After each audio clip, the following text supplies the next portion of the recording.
I didn't really sleep very well last night. I usually haven't been sleeping well on this trip.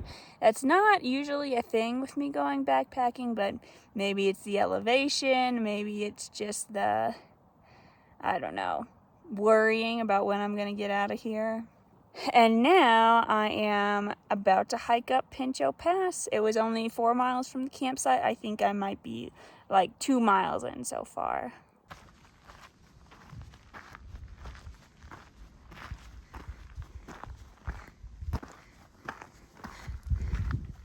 See the people up there? That's where we're going.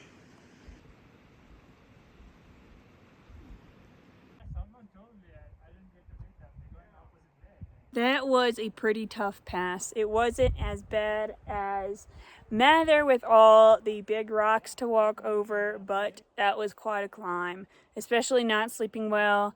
And now that I'm stretching out my trip a little, you always bring extra food, and now I'm eating the extra food, so it's supplies are getting low. Not in a dangerous way, just not in a my belly is full way. But we'll carry on. This is the first time on the JMT that I've gotten a little bit off trail. I guess just on the switchbacks coming down, something looked like a trail, so I followed it. And now, I'm not so sure it is. And here's the real trail for sure, so that didn't even take that long to get back on track.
It's been a long day. My feet are hurting, but I get the novelty of going across the suspension bridge. It's a little scary, kind of bouncy. Kind of feels like you could fall out of these cables at any time. That's like 30 feet down. Beautiful water though, look at that.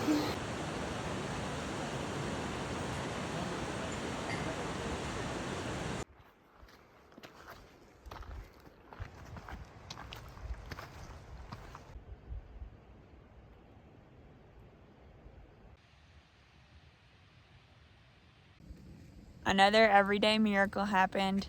A group that was getting off the trail tomorrow gave me the food that they weren't going to need. We had been passing them back and forth, and like we knew each other. We were kind of friends without knowing each other's names, but we were friends. And they stopped and waited for us to catch up. And they gave me like snacks, power bars, a few meals. And I just can't believe the generosity. So nice. And really saving my butt. I was hungry. I was so hungry. This trip has been full of miracles and misfortune. And misfortune came in the form of my fuel canister running out tonight. So I can't heat up any of my food. What do? I could try to cold soak all my food. I could go into town and look for more, which is going to set me behind. And I think it would just it would be so much more satisfying to finish the trail and then take a shower, then get a good night's sleep, instead of go resupply, do all that stuff, get cozy, and then go back to the trail and then finish. Tomorrow I'm gonna try to, everyone I come across, be like, hey, I ran out of fuel, I have 3 more days. Do you happen to have any extra? I'm willing to pay. And just hope. I just don't want to get off the trail. I want to finish. Also, look at this cool view. What? It's so reflecty, and we have the moon out. And then a beautiful girl right there.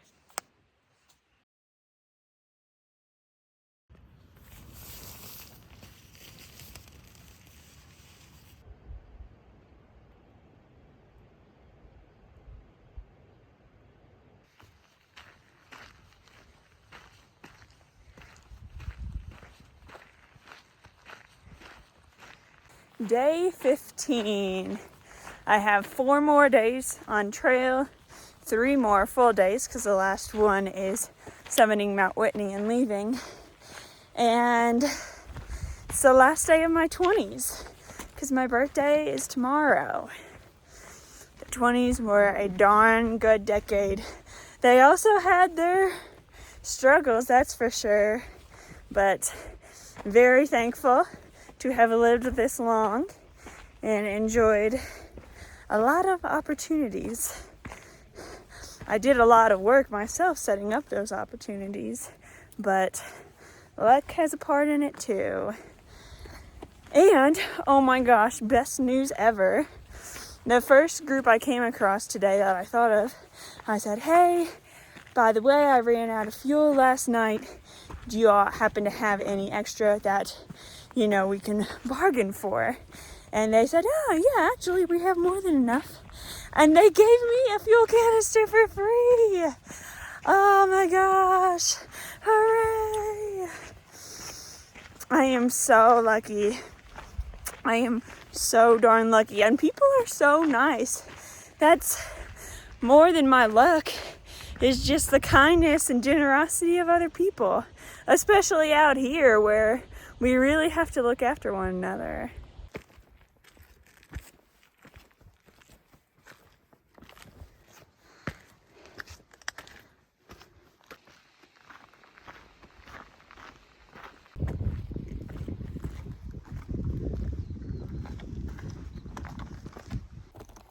I had another wander around in the rock pile, but I'm finding my way back to the trail.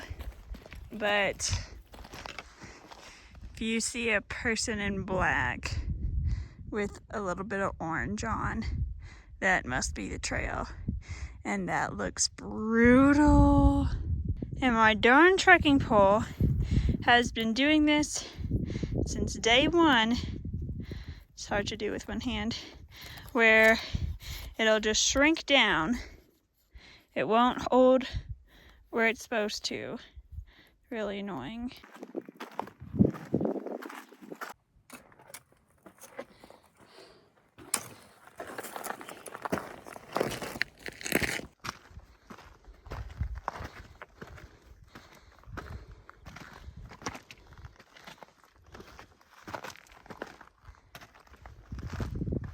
Glen Pass, another one done. And look at the view of those mountains. This was a tough one, but I got to do it in the shade. It was cloudy, so nice breeze, not as hot as it could be. And on top, my friend Scott, who I'm still hiking with, we lost the other guy in our group, Andrew, but he gave me the trail name Mishap. Sounds like me, huh? Coming down now, and conditions are rugged. That doesn't even look like a trail.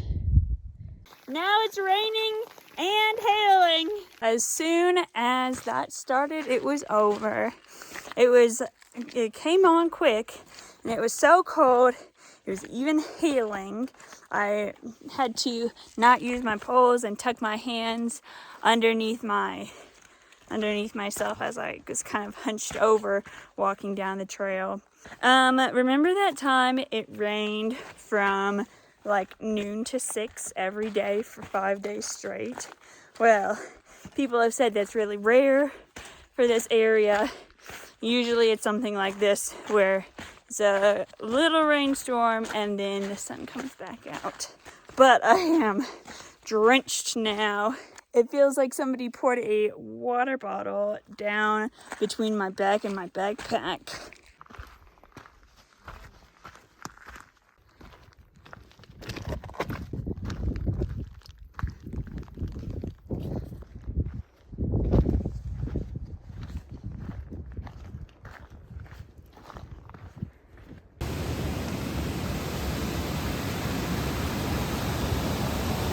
Scott and I parted ways at Kearsarge exit because he was going to resupply.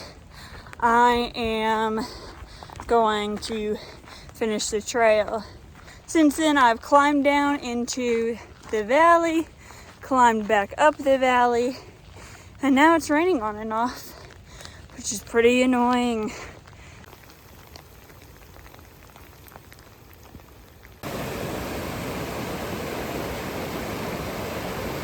Yet another river crossing.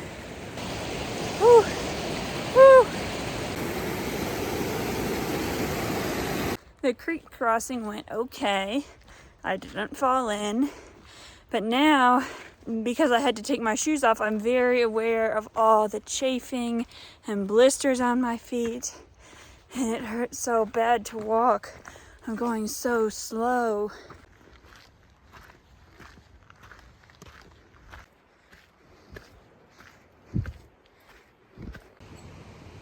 I'm camping with a lot of other folks about 2 miles from Forrester Pass.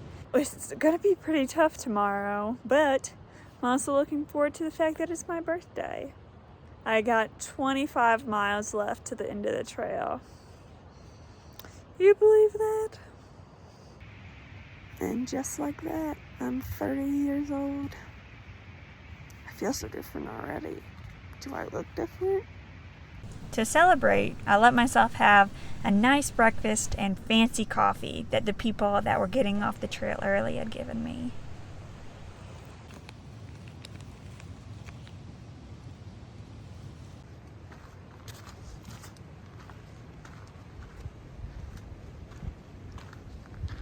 My little morning of treating myself went well. Even with the heated up breakfast and the coffee, still got out of camp an hour and 35 minutes. Now to tackle Forrester Pass. I forgot to say the people I camped with said and sang happy birthday to me. It was so sweet. There's really so many wonderful people on this trail, and I think it brings out the best in people too. It's been kind of steep, sometimes flat, walking up so far. Maybe it's been a mile or so, but now it's the part I'm scared of. I've been hiking for maybe a mile, I don't know. It could be 0.5 miles, you know. On the JMT, it seems like the distances stretch. But anyway, now I'm about to hit the hard part.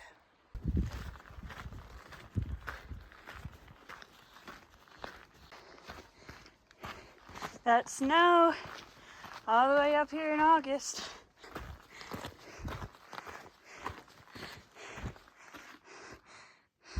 Where that person is walking, or 2 people are walking. That's the top, I think. There to there. Last push, here we go. I'm recording to hold myself accountable. Don't need to take a break.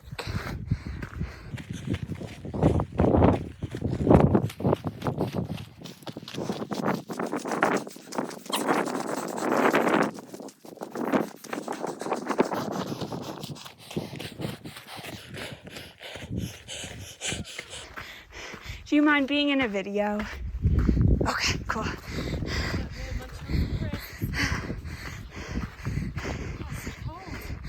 Ah, woo. Oh my goodness, look at that. And look at that. Did it.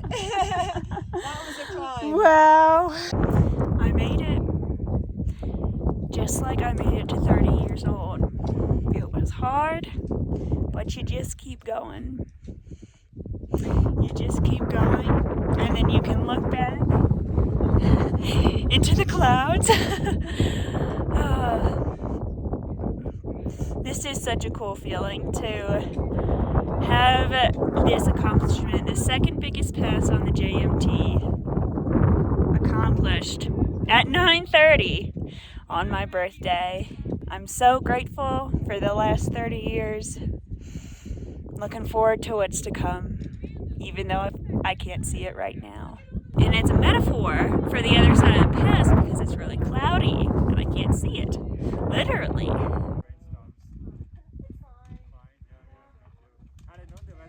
Happy birthday to you. Happy birthday, dear Maddie. Happy birthday to you. Woo! Happy 30th. Here's the 30 Celebrating in a cloud. Hell yeah, dude.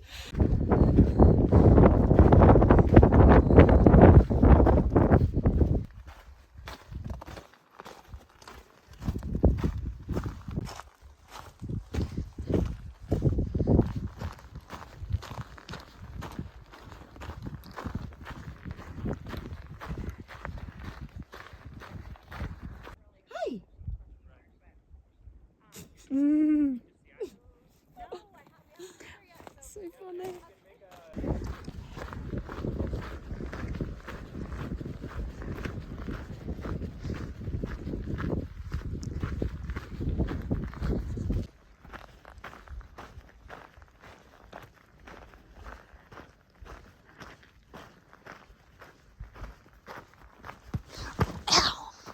That's Whitney's sign. On to Whitney. On to Whitney. The four of us that were on top of Forrester Pass together stuck together the rest of the day, and it is now, well, it's past 3:30, but we decided to stop. I had hiked 11.7 miles, but while we could go on further, there was plenty of time left in the day. There's not that much trail left. There's only 8 miles to Guitar Lake. That's where most people camp before summiting Whitney. I'm still not sure if I want to do that or camp further up the mountain, so I'm sure I don't miss the sunrise. But it's nice to be in camp early for once. Oh my gosh, and I got to put up my tent before the rain got hard. Oh la la. But let me tell you this story. Almost lost something else on this crazy trail. I was rinsing out my socks and underwear. That's something I do every now and then, just so in the morning when you put them on, you get a fresh pair. And my pair of undies slipped away from me in the current. And at first I tried to chase them. I spent about 10 minutes looking for them. They were black, so they just kind of blended in with the moss or the shadows of the creek bed. So I thought for sure, this is one more thing this trail is taken away from me. I'm gonna have to manage without. But as I was heading back to shore, I found them. So freaking lucky. I did rush into the water, and I forgot my phone was in my pants pocket, and oh goodness, that could have been bad too. If I broke my phone, that would mean me losing all these videos I've been taking. I would die of sadness. Later, when I told my new friends that story, they said maybe my trail name shouldn't be Mishap, but Lucky. Because a lot of mishaps do happen to me, but luckily, I get through them. And for my birthday dinner, I'll be having Alfredo, which is a coincidence. I'm just editing videos while I've been hanging out in my tent, and I'm editing the video of my first and second days, and I had this same thing then. I look back and I'm like, wow, I've walked a very long way. And I've also, well, I don't know if I've learned. I'm sure there's something I've learned, but I feel like mostly just the same lessons that you've always known are kind of reinforced. Like I've always known, if you need help, ask for it. But now I really know I needed more fuel, I asked for it, and I got it, and it was just amazing. So maybe you don't always learn new things, but you learn the same things better.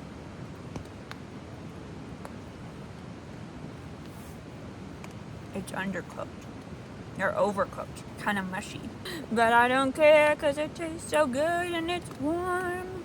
Once the rain stopped, I got to venture out of my tent and enjoy some company and the cookie dough flavored power bar I've been saving. Yeah.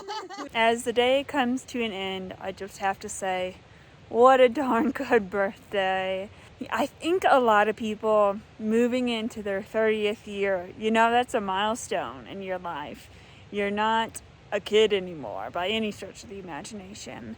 But I also feel like you're as young as you feel like you are. I have met people on this trail who are in their 60s or 70s and they're still out here doing this. Maybe a few decades ago, I would worry about being 30 and not being married or having a career, but I feel like as time goes on, people are just doing whatever suits them in whatever phase of life they want. So I'm really lucky for that. And also I think people worry about turning 30 because you're not in the prime of your life anymore. Physical attractiveness has nothing to do with who you are as a person. How do you treat people? Are you working to make the world a better place? That's the stuff that matters, not how you look. While 30 is a big milestone, and I think a lot of people are kind of, weirded out by reaching this place in your life where you're like, oh, wow, I've been here a while now. I just feel lucky to have made it this far, not one bit of mourning for my younger years, because your younger years can last as long as you want them to.